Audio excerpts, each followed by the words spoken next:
So hi, for those who don't know me, I am Antoine from Pro Bono Lab. It feels weird to speak and to see the people in this assembly, but it's funny. I will be with you during the entire summit to help to facilitate the sessions today, tomorrow, and the day after.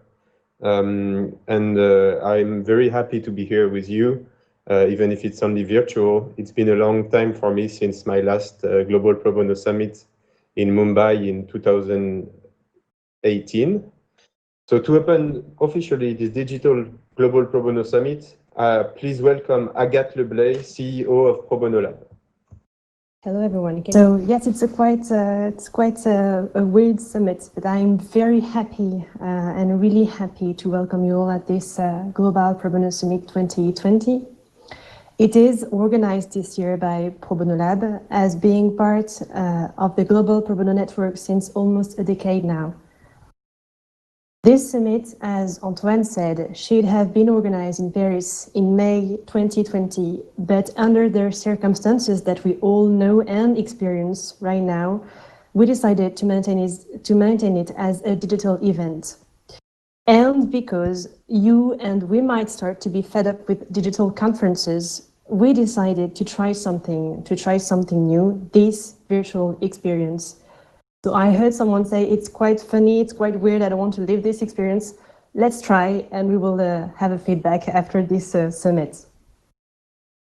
And for us, it is important to try to somehow make this summit the most interactive as possible. So I hope you will enjoy the experience.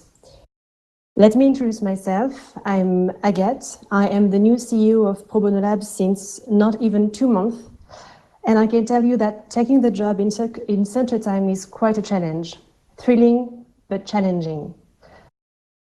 Pro Bono Lab was created almost a decade ago now by 3 innovative co-founders, Antoine, that you just met, Emilie and Johan. They had the ability to get inspired from abroad and to bring innovative ideas back home. To be part of the organization of that summit, along with the Global Pro Bono Network, is somehow a way to go back to our roots. We decided to maintain this summit because we deem it quite urgent actually to keep talking together above our national frontiers. Also because we want to keep thinking together about societal commitment. And we want to keep acting and finding solutions to global issues we are facing now and that we cannot ignore. More than ever, and the past few months proves us right, commitment is upon the table and is somehow on every mouth. A few months ago, mass media, companies, social organizations, people wished to create the afterworld, the tomorrow world, a more balanced, a more committed world, a world with more solidarity and more attention to what strengthens the fundamental pillars that allow us to live in societies, caring for each other, helping one another, and hoping that we can cope the hardships together. But we are tomorrow. Tomorrow is actually today. Hence, it was quite natural to question pro bono commitment as being part of the solution to the world's issues. So this is our theme for the 3 days to come. Is pro bono a solution to the world's issues? During the 3 days to come, speakers and workshop animators will reflect upon this question. This is a vast question we might not completely answer, but we will try to give you some hints, some ideas. We will try to question the diversity of pro bono practice and even its limits in order to bring our practice even further, always.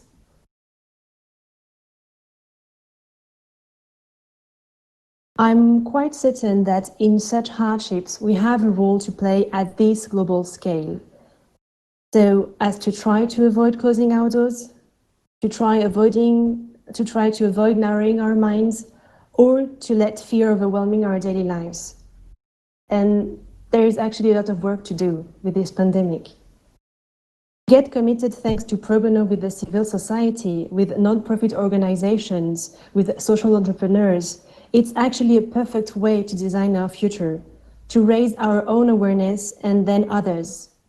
It's a relevant way to educate ourselves, to discover our territories and its main actors, and to feel useful. And these are not vain words, although these words are not easy to implement. To give a pragmatic landscape of international pro bono Lab decided this year to carry out the first international study ever made. Long-time thinking and sharing concrete outcomes is also part of our DNA, and the first results of this study will be presented to you today by our team. The whole study should be released in the first semester of 2021, and we will be glad to share it with you.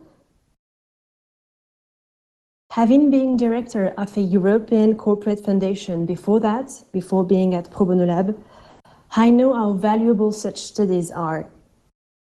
I know how they can help you understand the practice that are from abroad, how they can open doors. Today, tomorrow, and after tomorrow, you will listen to some international intermediaries of pro bono that we also interviewed for the study. Take the chance to meet them.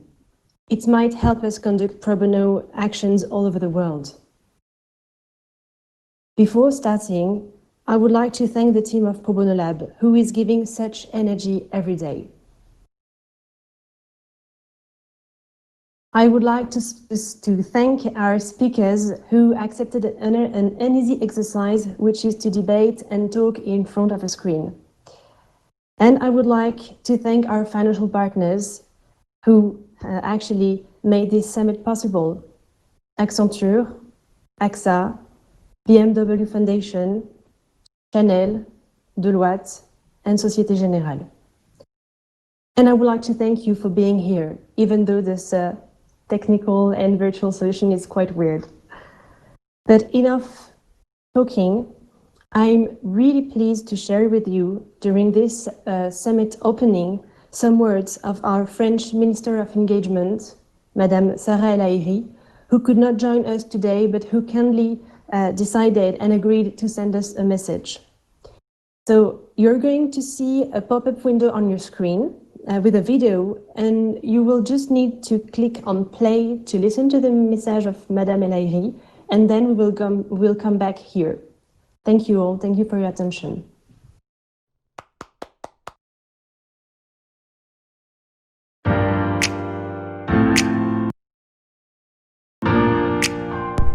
Bonjour à tous.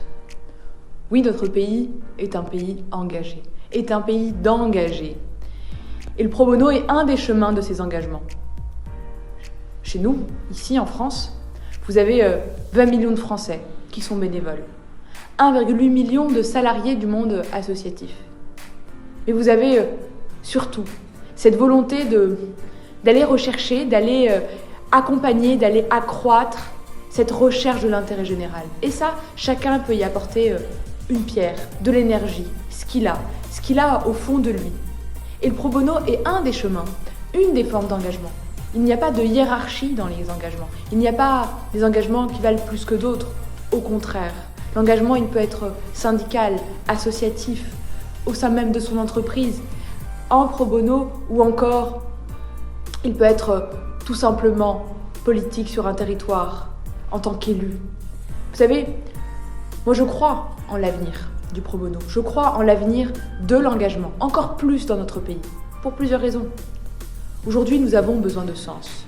Nous avons besoin de faire vibrer encore plus fort la fraternité dans notre pays. Nous avons besoin de sceller, de cimenter ce pacte social qui nous unit. L'engagement, qu'il soit bénévole, qu'il soit en pro bono, qu'il soit pendant sa jeunesse ou un peu plus tard, il vient apporter ce liant, cet élément qui fait que notre devise républicaine est complète. Et c'est là où j'ai énormément d'espoir. Aujourd'hui, c'est 30% des salariés qui se disent favorables, qui ont envie, qui ont cet appétit. Aujourd'hui, quand un jeune se présente dans une entreprise, avant de dire oui, Eh bien, il regarde. Quels sont les engagements de cette entreprise? Comment il va avoir un sens au quotidien? Comment finalement travailler et s'engager vont de pair? Et le pro bono est un des chemins qui le permet. Pour les associations, c'est une chance en or, pour plusieurs raisons. Dans cette crise sanitaire, les associations, elles ont été bousculées évidemment financièrement, mais aussi humainement, dans le soutien qu'apportent d'habitude ces éléments structurants dans nos associations. Le pro bono est une voie, le pro bono est une des solutions, une des réponses. Parce que une association, elle a évidemment besoin de moyens financiers, d'accompagnement, mais elle a aussi besoin de compétences, d'énergie, d'innovation, de créativité. Et le pro bono le permet. Parce que c'est un chemin d'engagement, parce qu'il apporte ce petit plus, parce qu'il permet à chacun qui le souhaite d'avoir ce sens, d'apporter cette pierre à l'intérêt général, d'apporter ce qu'il est, parce qu'il lève des freins d'organisation du quotidien. Alors le pro bono est un chemin d'engagement, il a toute sa place dans notre pays. Et évidemment, tous les petits freins, tous les petits cailloux qu'il a encore sur son chemin, eh bien nous les lèverons ensemble. Parce que moi j'y crois, parce que je vous connais et je sais qu'ensemble, rien ne pourra nous résister.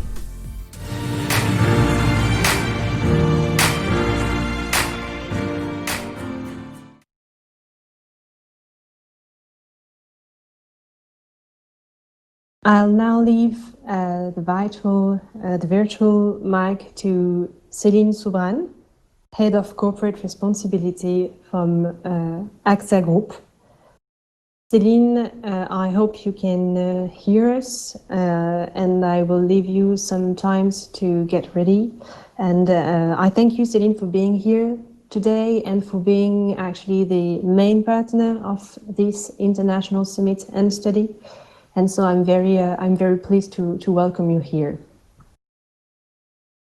Thank you a lot, Agathe. I hope that you hear me well. It's really a pleasure to be with you today, even if it's remotely and virtually.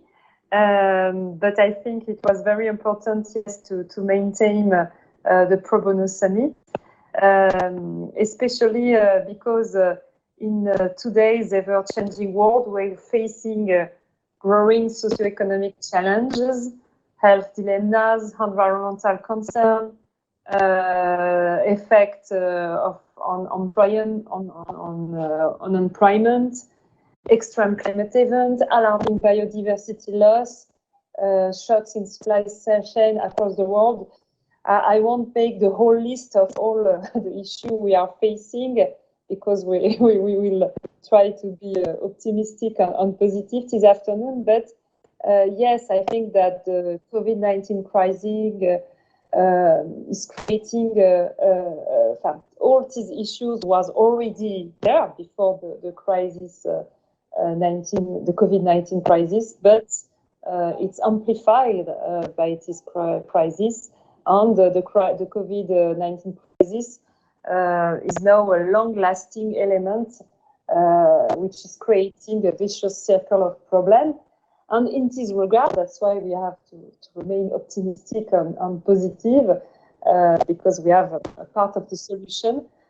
Volunteering and pro bono works is even more essential to reach those who are in distress and support the environment.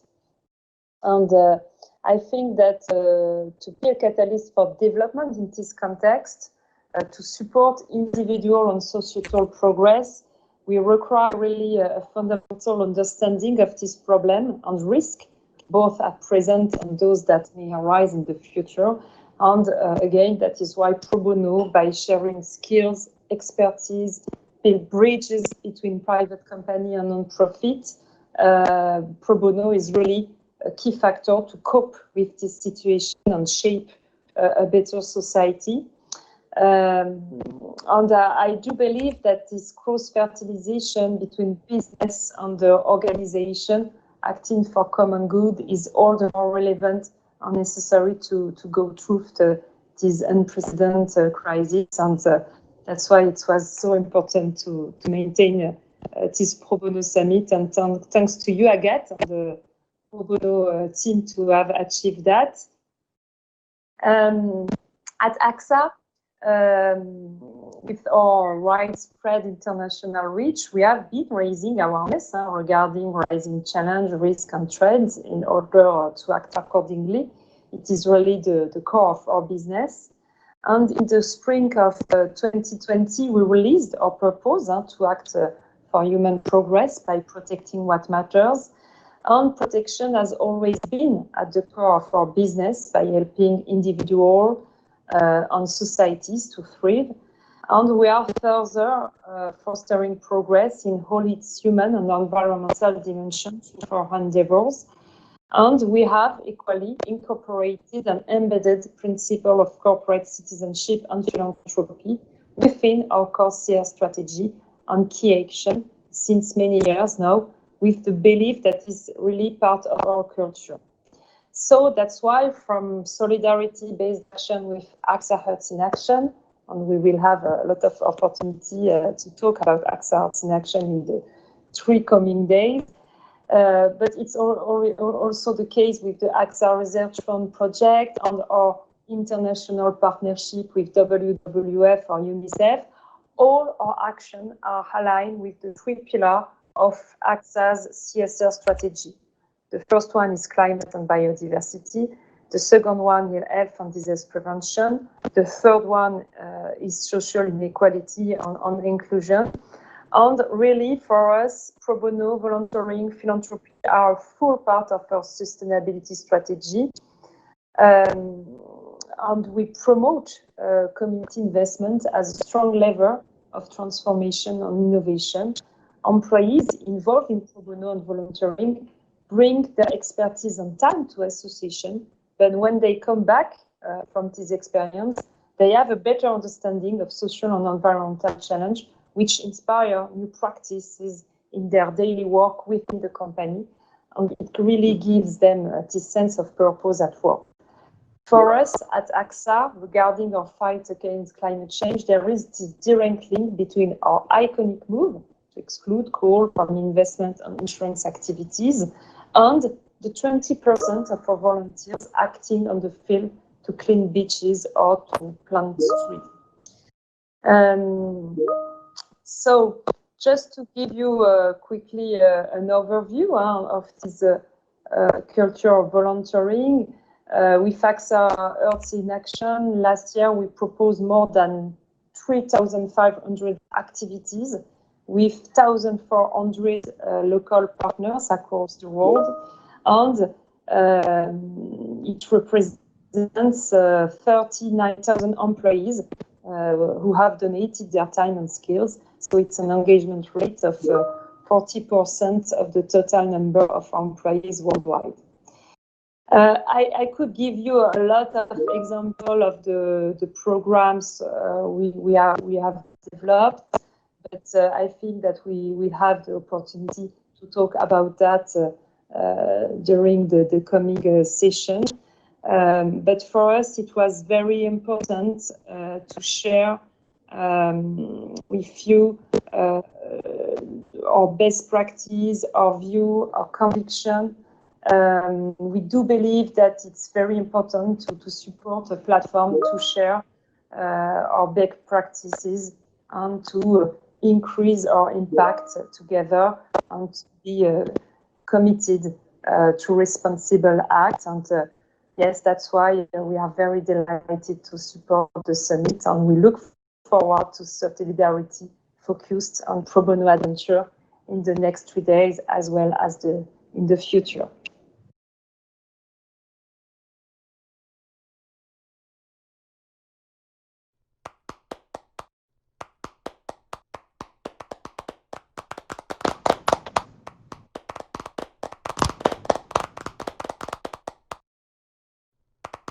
Thank you a lot, Céline, for your words. Thank you for taking the time to share with us what is actually doing AXA, because I'm sure that a lot of persons do not know actually what you do every day on this pro bono basis or solidarity basis. And for an actor as Pro Bono Lab, it is really important to know and to be able actually to rely on some companies such as yours to promote what we are doing. Before starting the panel, I would like to also give some time and some space to Frédéric Moulin, the chairman of boards of directors and the president of the Deloitte Corporate Foundation.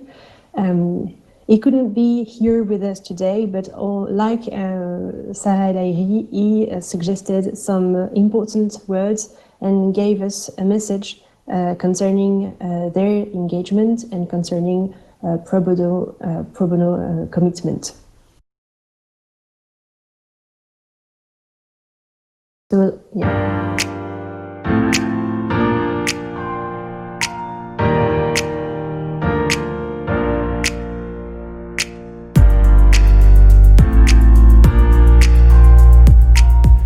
Deloitte has a global strategy to make an impact that matters. Within our organization and beyond, organized around two main focus. On the one hand, we have an environmental component with the World Climate Initiative, aiming to tackle the climate change. In order to make responsible climate choices, we need to change ourselves.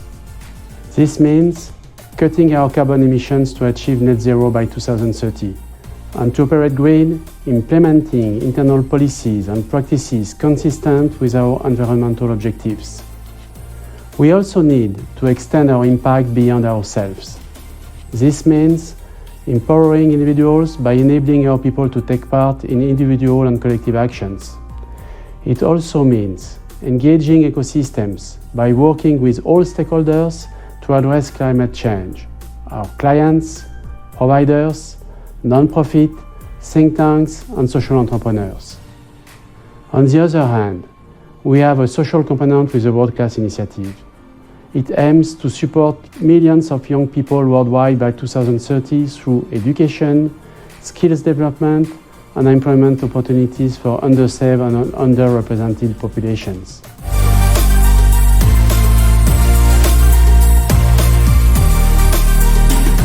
In France, Deloitte wants to be an exemplary company internally, demonstrating a low carbon footprint thanks to fewer business trips or efficient waste management, for example, leading human resources policies and ensuring the respect of our ethics principles in everything we do.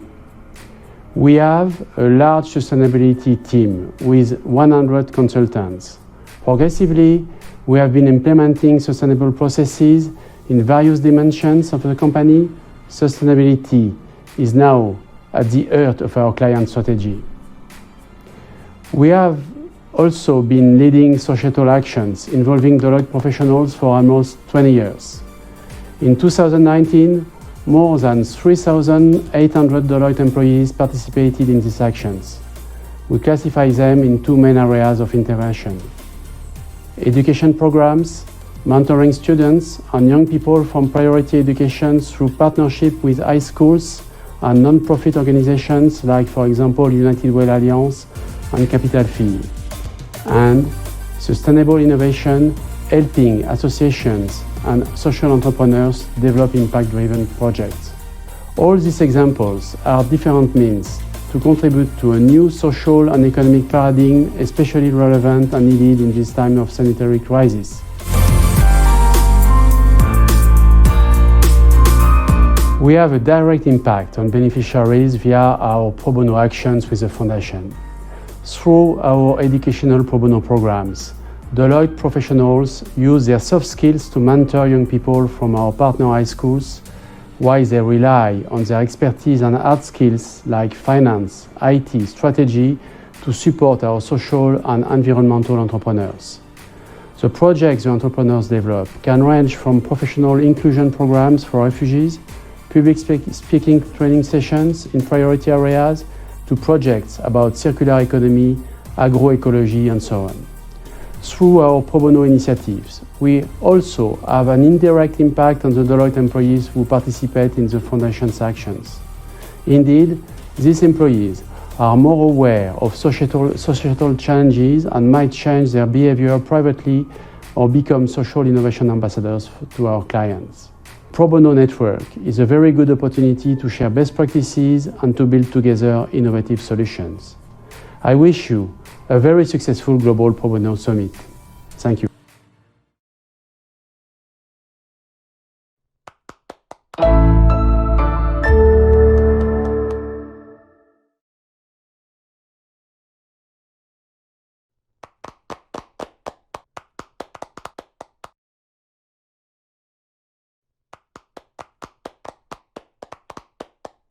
So thank you, Agathe. Thank you, Céline. Thank you, Sarah. And thank you, Frédéric. Even if you couldn't be with us today, it's always very good to have such supportive videos for the Global Pro Bono movement. So you should have time now to see the video and you can close the window. As Agathe told you a little bit about, there is a wide study that is currently being led by Pro Bono Lab.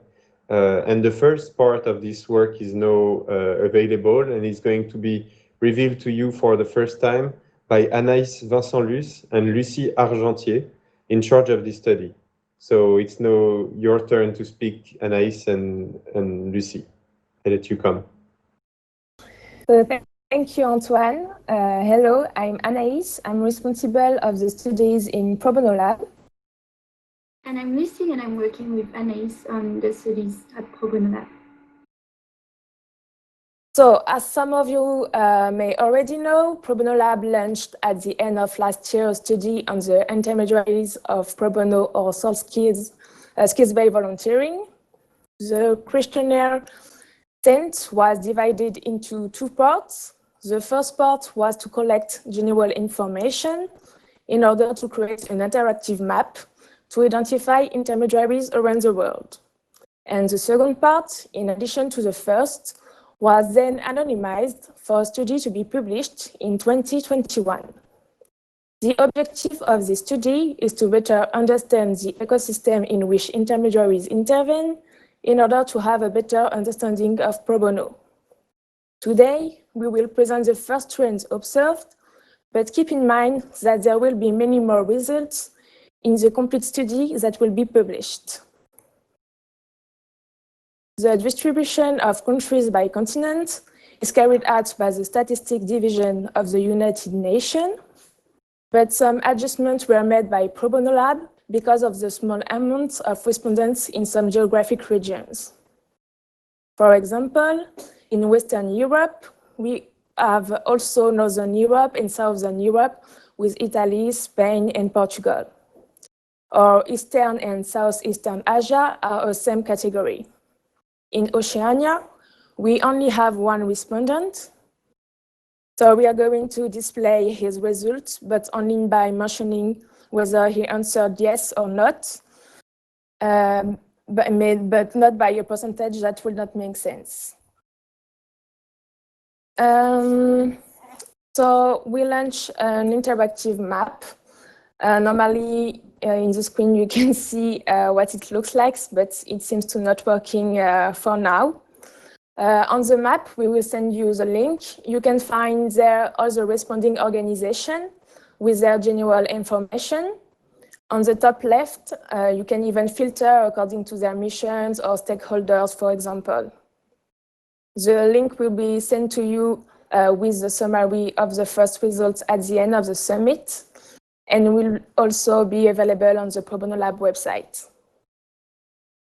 So we start with key findings. So for the first results,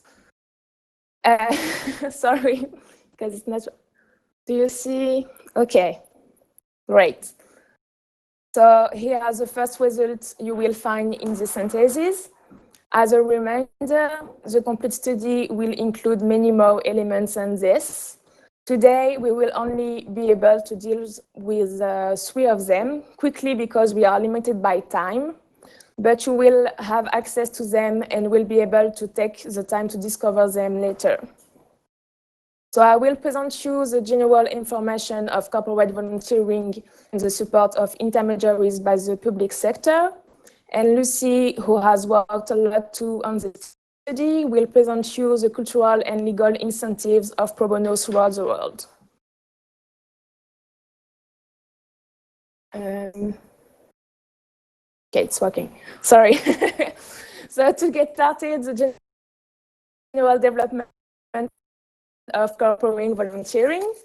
Skills-based volunteering has mainly developed to support social change organization for 91% of intermediary respondents, thanks to the skills of employee for 96% of those who have partners companies. As you can see, the major providers of volunteer are traditional companies, except in Africa, where social change organizations are the main providers, and in Eastern Asia, where individuals are the main provider. The mission to help companies to carry out their corporate social responsibility programs is very developed overall in Asia and Europe. In Northern America, it seems a little less, but this can be explained by cultural factors and their other missions. And it is expanding in Africa and Latin America. And finally, development of consulting and advisory activities is perceptible, in particular in Northern America, Asia, and Europe. This is due to the legal framework on corporate responsibility, evolution of cultures and mentalities, and because it allows intermediaries to have a more sustainable economic model. Now I'll let you with Lucie for the incentive. Okay, sorry. So I cannot see my screen, but you can probably see the first slide of the incentives. And as you can see, cultural incentives are overall the most widespread incentives in the world. And they are the main incentives specifically in 4 regions. So in Asia in general, in Northern America, and in Eastern Europe. What it means is that volunteering in general is encouraged in these 4 regions by culture. So it means that there is a volunteering culture coming from the bottom up, a culture of helping others in the community. And these practices are enrooted culturally and historically in these 4 regions. But sometimes it might also be due to a pressure by peers to set up this kind of engagement in the framework of corporate social responsibility. So now, looking at legal incentives, you can see that Western Europe stands out as the only region where they are the main incentives. It should be noted, however, that legal incentives are widespread as well in Northern America. So it means that volunteering in general and skills-based volunteering in particular is promoted and facilitated by specific legislation or policies in Western Europe. And it makes the government the main facilitator for the development of skills-based volunteering. So in Western Europe, the incentives mainly come from the top down. And lastly, on the last slide, we can see that there is overall no incentives to promote skills-based volunteering in Latin America and in Africa. So the consequence can be for these regions that there is more difficulty to run and develop skills-based volunteering activities because of a general lack of incentives. And it can lead to a low level of familiarity with the concept from different stakeholders. And therefore, for intermediaries, it might be more difficult to recruit volunteers, to develop on different geographic levels, to run activities or even scale up activities. And now I will give the floor back to Anaïs so that she can introduce you with the promotion of the sharing of skills by the public sector. Okay. So finally, the support of public sector in 4 regions: Northern America, Africa, Western Europe, and Western Asia. Half or more of the respondents agree that the public sector supports the practice of skills-based volunteering. It can be explained by the public grants, the legal and financial incentive, the assistance or promotion in program implementation.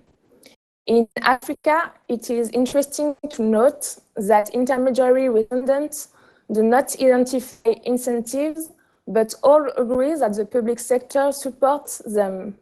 This is mainly due to the links with the public sector in setting up programs or the exchange they may have with local institutions. So thank you all for listening. As announced at the beginning, a more complete synthesis will be sent to you after the summit. The complete study will be published in 2021. And if you are an intermediary or you know some who did not answer, please note that the questionnaire is still open, in particular to continue to fill in the interactive map if you wish to be included in it. Thank you, and now I'll let you with Antoine.